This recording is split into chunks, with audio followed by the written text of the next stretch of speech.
I've read reviews that refer to some inks, such as Noodler's Te-Cheng, as difficult. What qualities are they referring to when they say this?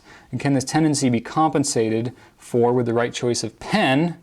And then you had another question, which I'll get to in a second. So I had a couple of people ask me about Te-Cheng. That ink is really just kind of a special one that's in its own category.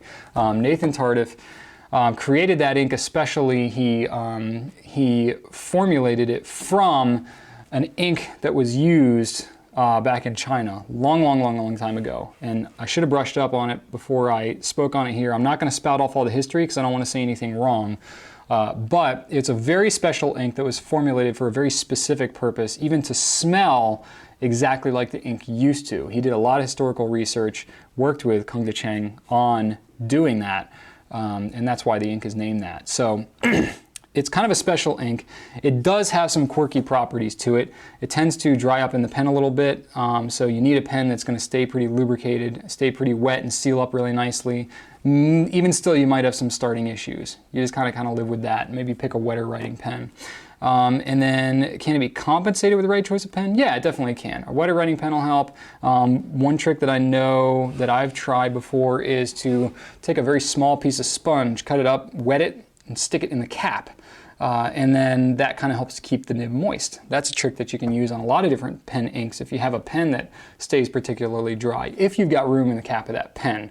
What you don't want to do is have the nib touching that sponge and then it'll wick all the ink out of your pen. That's not good, but you can experiment with that a little bit. It's just kind of a little hack that I figured out, or that I've heard other people do too. I didn't figure it out myself, but I read it up and tried it myself.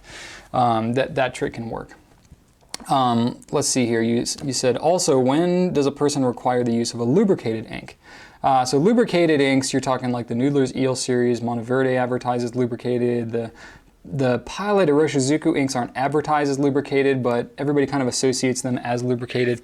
The point of lubricated inks, I think pretty much all inks have lubrication in them to some degree. The reason is because ink is mostly water, but the reason that it gets its color is because of the dyes that are in there. Dyes are very dry, so dyes are hard to flow through the pen. So to compensate for that, ink makers use lubricants to help to move everything along. So the heavier the dye saturation, the more lubricant they add in there to compensate for the dye. That's why you end up with things like nib creep, where the ink kind of comes up through the nib and the nib slit and gets onto the nib surface, is because there's so much lubricant in there, it just wants to come out of the pen. So that's why you end up with that sometimes.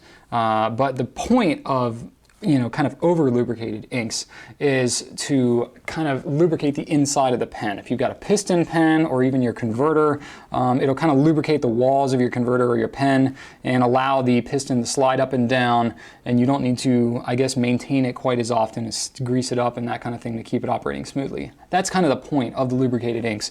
As a consequence, they tend to flow smoother, write wetter, things like that. So it can be used to compensate for a really dry writing pen as well.